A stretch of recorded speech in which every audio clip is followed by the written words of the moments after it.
Camera check, audio check, and PDF check. So, welcome to Legacy. This is part 5 of chapter 3. हम देख रहे थे internet के बारे में.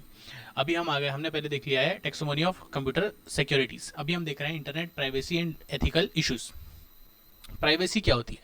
प्राइवेसी ऐसा स्टेटस होता है किसी इंडिविजुअल का, उसके काम का, जब वो अपनी इंफॉर्मेशन को सिक्लूजन में काम कर सके. मतलब रिस्ट्रिक्टिव या सेलेक्टिव रिवेलेशन कर सके अपनी आइडेंटिटी और अपनी इंफॉर्मेशन का. मतलब क्या हुआ? मैं जितना चाहता हूँ मेरे काम के बारे में या मेरे बारे में, जो बंदा अपनी आइडेंटिटी को जितना रिवील करना चाहता है उतना ही रिवील करे, उसे हम कहते हैं प्राइवेसी. सिक्लूशन में, अकेलेपन में, एकांत में काम कर सके, उसे कहेंगे हम प्राइवेसी. सो डेफिनेशन क्या हुई? Privacy is the status wherein an individual can work on his information. अपने काम पे, अपने जो काम कर रहा है उस पर काम कर सकता है in seclusion, resulting in selective revelation of one's identity and information. यहाँ पे एनोनिमिटी होता है प्राइवेसी का मतलब मैं कोई काम कर रहा हूँ लेकिन जो मेरी आइडेंटिटी है वो अनडिफाइंड रहे, वो अनआइडेंटिफाइड रहे.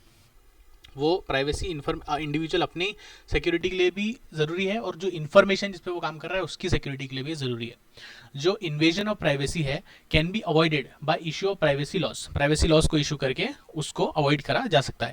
अभी जो इन्फॉर्मेशन प्राइवेसी है, ये नई चीज़ आई है. जो इन्फॉर्मेशन की प्राइवेसी बहुत ज़रूरी हो गई है, जिसकी वजह से सिक्योरिटी नीड बहुत ज़्यादा ज़रूरी हो गई है. अनऑथराइज्ड एक्सेस जो है वो अनडिजायरेबल है किसी भी इन्फॉर्मेशन के लिए. Data privacy. डेटा प्राइवेसी क्या होती है? Refers to the association between the technology and the legal rights that come with it. जो टेक्नोलॉजी है और जो लीगल राइट्स हैं डेटा के रिगार्डिंग, उसको सिक्योर रखने के लिए, उसकी सिक्योरिटी को बनाने के लिए, उसका अनऑथराइज्ड एक्सेस को रोकने के लिए, उसे हम कहते हैं डेटा प्राइवेसी. इंटरनेट में internet privacy is the control one has over what information about oneself the person wishes to disclose. मैं अपने बारे में क्या इंफॉर्मेशन दिखाना चाहता हूँ, कितनी दिखाना चाहता हूँ, उस पर जो कंट्रोल है उसे हम कहते हैं इंटरनेट प्राइवेसी. और जो डेटा इंटरनेट पर है उस पर ये जो कंट्रोल रहेगा उसे हम कहेंगे डेटा प्राइवेसी. ठीक है. Controlling the access to the information on the internet को हम कहेंगे इंटरनेट प्राइवेसी. लेकिन इसमें कुछ इश्यूज इन्वॉल्व है internet ethics, in the internet ethics. क्या क्या है? इंटरनेट जो है वो नया टूल है जो एक रिसर्च एनवायरनमेंट प्रोवाइड करता है, लेकिन ये रिलेटिवली नया है. पहले से नहीं है कि इसमें बहुत ज़्यादा आप रेगुलेशंस हो, बहुत सारी चीज़ें हो. जैसे हमारे जो लीगल, जो फिजिकल लॉज एंड रूल्स हैं वो काफ़ी टाइम से बने हुए हैं, काफ़ी टाइम से चल रहे हैं. तो उसके लिए जो रूल्स हैं वो टाइम टेस्टेड हैं. इंटरनेट कंपेरेटिवली नया है. It is difficult to make out which is private and which is a public space. ये डिफाइन करना कि ये प्राइवेट है और ये पब्लिक है, ये मुश्किल है. व्हाट्सएप पे मैंने कोई चीज़ किसी को सेंड करी तो वो प्राइवेट है, लेकिन व्हाट्सएप ग्रुप पे किसी चीज़ को शेयर करा तो वो पब्लिक स्पेस है. Same goes with internet. कोई वेबसाइट को मैंने एक्सेस करा तो वो प्राइवेट स्पेस है, पब्लिक स्पेस है, उसको डिफाइन करना बहुत मुश्किल है. It is easy to screen and collect data. आप किसी भी चीज़ का स्क्रीनशॉट ले सकते हो और कलेक्ट कर सकते हो डेटा ऑथर की कंसेंट लिए बिना. और जो पार्टिसिपेंट्स हैं और जो रिसर्चर्स हैं वो अपनी फेक आइडेंटिटीज़ ईजिली बना सकते हैं और उससे चीज़ों को एक्सेस कर सकते हैं. तो अब इशू क्या क्या हुआ? सबसे पहले प्राइवेसी इशू. ये बहुत ज़्यादा मुश्किल है. किसको कितना एक्सेस देना, किस तरीके से करना, कौन सी चीज़ प्राइवेट है, कौन सी चीज़ पब्लिक है, ये डिफाइन करना बहुत मुश्किल है. तो इसके लिए क्या क्या चीज़ें आपको देखनी पड़ेंगी? सारी जो टेक्निकल और एडमिनिस्ट्रेटिव रूल्स हैं किसी भी वेबसाइट को के जो हैं उसे स्टडी बहुत अच्छे से करना ज़रूरी है. ये देखना ज़रूरी है कि सारे राइट्स और रिस्पॉन्सिबिलिटीज़ जो ऑथर के हैं वो डिफाइंड है कि नहीं. क्या कोई रिस्ट्रिक्शन है इस इन्फॉर्मेशन को एक्सेस करने के लिए, पहले तो वो देखना पड़ेगा. और जब आप टर्म्स को आप रीड करते हैं तो आई एग्री क्लिक करने से पहले असल में एक बार रीड कर लीजिए क्या लिखा है. गूगल और फेसबुक जो था पहले का, अभी जो मेटा हो गया है, वो एक टर्म डालते थे कि हम आपकी इन्फॉर्मेशन को यूज़ करेंगे, हम आई एग्री टर्म लिख देते थे. तो जब उन पर केस हुआ तो उन्होंने आई एग्री लिखा, अपन आई एग्री किया हुआ था, तो हमने कंसेंट दी हुई थी कि आप हमारे डेटा को यूज़ कर सकते हैं डेटा माइनिंग के लिए. Consent issue. ये देखना जरूरी है कि कब जरूरी है कंसेंट लेना. When is it necessary to take the consent for using the information available on the internet. जो डेटा आपने कलेक्ट करा है रिसर्च पार्टिसिपेंट से अलग अलग कम्युनिकेशन फॉर्म्स के थ्रू, तो जो रिसर्च, तो आपने रिसर्च पार्टिसिपेंट्स जिन लोगों को पार्टिसिपेट करा के अपने आपका डेटा लिया, तो कई बार क्या होता है वो अनअवेयर होते हैं. उनके ऑब्जर्वेशन और रिपोर्टिंग जो उनसे करी जाती है वो सिर्फ आप जनरल उनसे बात कर लो, वो आपकी रिसर्च हो जाती है. उन्हें बताना जरूरी है, उनकी कंसेंट लेना जरूरी है कि हम आपसे रिसर्च ले रहे हैं, आपका ओपिनियन हम ले रहे हैं. अभी किस तरह से कंसेंट को ऑब्टेन करना है? आप मेल्स भेज सकते हो, नोटिस भेज सकते हो. फिर ये भी देखना जरूरी है कि किससे कंसेंट लेना है, ये भी तो जरूरी है. पार्टिसिपेंट से लेना है, जो ऑर्गेनाइजेशन को आप आउटसोर्स कर रहे हो उसने जिससे कई बार क्या होता है, जब आपको कोई रिसर्च करनी होती है तो आप रिसर्च ऑर्गेनाइजेशन को आउटसोर्स कर देते हो काम कि आप ये हमें रिसर्च करके दीजिए, तो वो सामने से कंसेंट लेगा, फिर वो हमको देगा, उसके लिए हमको उसकी कंसेंट लेनी पड़ेगी। तो किससे कंसेंट लेना ये भी बहुत ज़रूरी होता है। फिर एनोनिमिटी इशू, एनोनिमिटी मतलब मेरी आइडेंटिटी रिवील नहीं होनी चाहिए, एनोनिमस रखो मुझे, अनडिफाइंड रखो मेरे को, ठीक है। ये क्या होता है, जब रिसर्च का कोई काम होता है तो डिस्कशन फोरम्स, यूजर ग्रुप्स और कई सारे फोरम्स बनते हैं जिसमें कलेक्टिव बहुत सारे कलेक्शन ऑफ लोग आते हैं एक साथ, तो कई सारी सेंसिटिव इन्फॉर्मेशन भी होती है पार्टिसिपेंट्स की। तो पार्टिसिपेंट्स चाहते हैं कि एनोनिमिटी में मेरा काम हो, मेरा नाम कहीं बाहर ना है।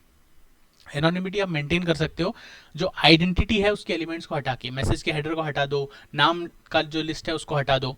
तो care must be taken to remove the references of place, people and events in a demographic data. Demographic data है तो उनका नाम, वो कहाँ रहते हैं, क्या इवेंट से वो एसोसिएटेड है, क्योंकि उससे उनकी आइडेंटिटी रिवील हो सकती है। उन सबको ध्यान से हटाने के लिए care with care with diligence उसे देखना पड़ता है। फिर साइबर लॉ, साइबर लॉ जो ये वर्ड है ना, ये भी बहुत ज़रूरी है, और ये साइबर स्पेस को गवर्न करता है। ये साइबर स्पेस जो वर्ड है ना, ये भी बहुत ज़रूरी है, समझो। साइबर लॉ होता है लॉ गवर्निंग साइबर स्पेस। अब साइबर स्पेस क्या है, बहुत वाइड टर्म है। इसमें computer, network, software, data storage device मतलब hardware, pen drive, USB disk, internet, website, email, सारे electronic devices, cell phone, ATM machines, सारी इलेक्ट्रॉनिक चीज़ें इसमें आ गई। तो ये जो साइबर स्पेस है ना, ये बहुत वाइड टर्म है, इसमें सारी चीज़ें आ जाती हैं। इसलिए साइबर लॉ इस साइबर स्पेस पे लगता है, इंटरनेट पे नहीं लगता है, वेबसाइट पे नहीं लगता है, कंप्यूटर पे नहीं लगता है, नेटवर्क पे लगता है, पूरे साइबर स्पेस पे लगता है। उसे हम जो लॉ लगता है उसे हम कहते हैं साइबर लॉ। जो लॉ इनकम्पास करता है द रूल्स ऑफ कंडक्ट, कौन से रूल ऑफ कंडक्ट, जो कि गवर्नमेंट ने अप्रूव करे हैं, जो कि एक पर्टिकुलर टेरिटरी में, जो एक कंट्री में इन्फोर्स हुए हैं, और जिसको ओबे करना हर पर्सन की रिस्पॉन्सिबिलिटी है जो उस टेरिटरी में रह रहा है। अगर इसका आपने वायलेशन किया तो गवर्नमेंट आपके खिलाफ एक्शन ले सकती है, आपको जेल भेज सकती है, आपसे फाइन ले सकती है, और आपको फाइन भरना पड़ेगा। डेफिनेशन क्या है साइबर लॉ की? साइबर लॉ जिसे हम लूजली इंटरनेट लॉ भी कह देते हैं, लेकिन साइबर लॉ क्या है ना, क्यों हमने देखा पहले। साइबर लॉ जो है, it is used to describe the legal issues related to the use of communication technology, particularly the cyber space that is the internet, cyber space that is the internet। Cyber space word use करना जरूरी है। Cyber space encompass laws relating to, किस किस से related laws encompass करता है? Cyber crimes. Cyber crimes वो unlawful acts रहते हैं जो कंप्यूटर के थ्रू होते हैं, या तो कंप्यूटर को एज अ टूल बनाकर, या कंप्यूटर को टारगेट रखते हुए, या इन दोनों को एनकम्पास करते हुए जो क्राइम्स अनलॉफुल एक्टिविटीज होती हैं उसे हम कहते हैं साइबर लॉज।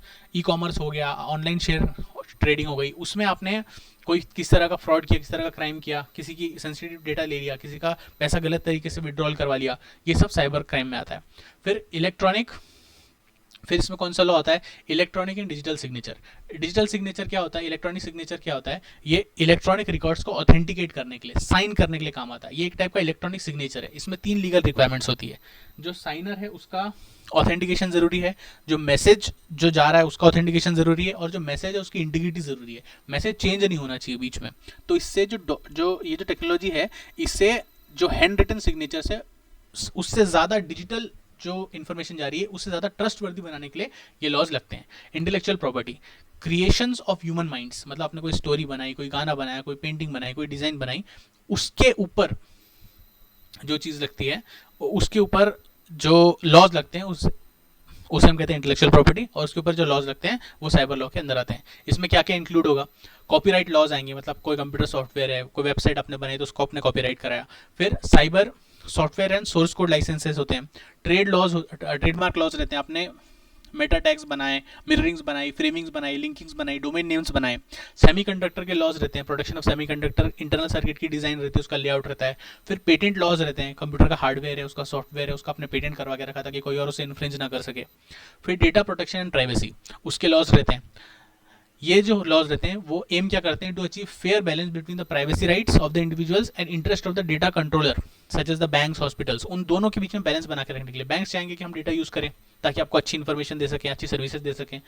लोग चाहेंगे आप हमारा डेटा यूज मत करिए। उसके बीच में बैलेंस बनाने के लिए डेटा प्रोटेक्शन और प्राइवेसी लॉज लगते हैं। These laws seek to address the challenges of privacy caused by collecting, storing and transmitting data। जो प्राइवेसी को थ्रेट्स आते हैं चीज़ों को, डेटा को कलेक्ट करने की वजह से, स्टोर करने की वजह से और ट्रांसमिट करने की वजह से, नई टेक्नोलॉजीज के, उसको एड्रेस करने के लिए ये लॉज होते हैं। अभी एक वर्ड आएगा साइबर ज्यूरिस्प्रूडेंस, बहुत इंपॉर्टेंट वर्ड है। तो लैटिन वर्ड से आया है, जूस और प्रूडेंस से आया है। इसका मतलब होता है knowledge of the law, knowledge of law और knowledge of just and unjust. आपको पता होना चाहिए लॉ क्या है और क्या चीज़ सही है और क्या चीज़ सही नहीं है, ये नॉलेज आपके पास होना चाहिए, उसे कहते हैं हम जूरिस्प्रूडेंस। तो साइबर जूरिस्प्रूडेंस, इंटरनेट पर आपको ये चीज़ पता होनी चाहिए। तो एक एग्जाम्पल से समझो इसको, ये एग्जाम्पल इंडिया का नहीं है, तो समझ सिर्फ सुन लो इसको, याद करने की जरूरत नहीं है। ब्रैग वर्सेस लिंडन एक कोर्ट लॉ हुआ था, तो उसमें जो वर्चुअल प्रॉपर्टी है और जो फिजिकल प्रॉपर्टी है उसके बीच में डिस्प्यूट था। तो कोर्ट ने क्या बोला था, although the fact of the case are virtual but the dispute is real. जो कोई वर्चुअल प्रॉपर्टी है उसके लिए डिस्प्यूट है, लेकिन जो इशू है, डिस्प्यूट जो है वो रियल है। एग्जाम्पल समझो, अगर कोई प्रॉपर्टी है तो वो फिजिकल प्रॉपर्टी है, लॉ उस पर प्रॉपर्टी का लॉ लगेगा, उसे आप ओन कर सकते हो, ट्रांसफर कर सकते हो, उसमें डील कर सकते हो इस तरीके से। लेकिन अगर कोई मान लो प्रॉपर्टी है जो वर्चुअल करेंसी में, लिंडेंस नाम था उसका प्रॉपर्टी का, वर्चुअल करेंसी थी, उसमें डील कर रही है, तो यहाँ पे डिस्प्यूट अगर कोई है तो पूरी तरह से वर्चुअल स्पेस में डिस्प्यूट हो गया, उसके लिए वर्चुअल कोर्ट लगेगा, वो तो थे नहीं या है नहीं अभी बहुत सारे। अगर कोई ट्रांजेक्शन हुआ है, लिंडेंस मतलब जो करेंसी है उसको उससे आपने डॉलर क्रिएट किया है, तो इसमें एक डिस्टिंक्ट, एक अलग टाइप का कॉन्फ्लिक्ट आ जाता है, एक लिंक बन जाता है उसका फिजिकल वर्ल्ड से। मतलब आपने एक वर्चुअल प्रॉपर्टी आपने बनाई थी, उससे आपने फिजिकल प्रॉपर्टी अचीव करी है, तो ये जो डिस्प्यूट है ये फिजिकल स्पेस में आ गया आपके। तो फ्यूचर में हमें इस तरह, ये तो एक एग्जांपल था, ऐसे बहुत सारे कॉन्फ्लिक्ट्स के लिए आपको मेंटली प्रिपेयर रहना पड़ेगा। And you have to for accepting new concepts of virtual property we need to develop separate cyber jurisprudence to deal with such dispute. हमें अलग से साइबर जूरिस्प्रूडेंस बना के रखना पड़ेगा इस तरह की डिस्प्यूट से डील करने के लिए। अभी देखो एक लैंड है,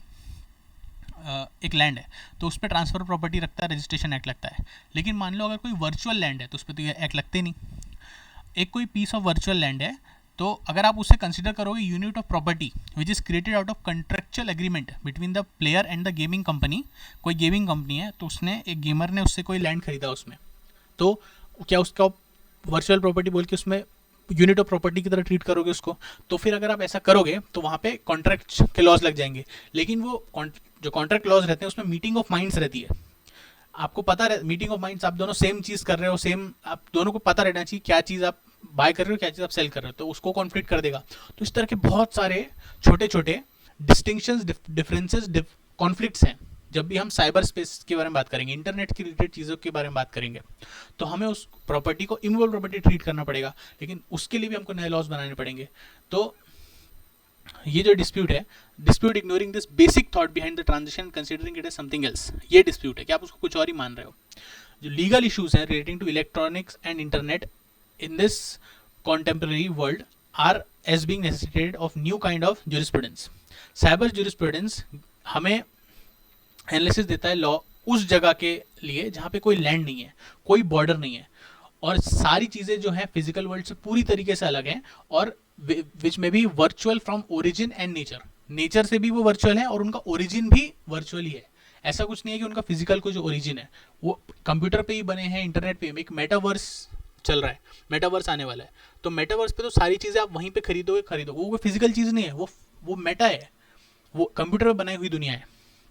उस पर किस तरह के रूल्स लगेंगे, उसके लिए हमें नए जूरिस्प्रूडेंस बनाना पड़ेगा। तो साइबर जूरिस्प्रूडेंस डील किससे करता है? With the composite idea of cyber jurisdiction and cyber courts venue in the cyber space. ये कहाँ पे चलेगा? ये इंटरनेशनल लेवल पे चलेगा। नेटिजन्स और नेटिक्वेट्स, मतलब जो लोग इंटरनेट पे बात करते हैं ना, नेटिजन्स कहते हैं, उन पे ये उनके डिस्कशंस को देखते हुए, उसको स्टडी करते हुए हमें बनाना पड़ेगा। तो एग्जैक्ट डेफिनेशन क्या पता चली हमें साइबर ज्यूरिस्प्रूडेंस की? This describes the principles of legal issues which exclusively regulate the cyber space and the internet. Exclusively regulate जो करता है साइबर स्पेस को और इंटरनेट को। और इसमें साइबर स्पेस आप बोल रहे हो डेफिनेशन तो एक लाइन की है, लेकिन जो साइबर स्पेस वर्ड है ये बहुत वाइड टर्म है। इसमें इंटरनेट से, नेटवर्क से रिलेटेड, कंप्यूटर से रिलेटेड सारी चीज़ें इंक्लूड हो जाती हैं।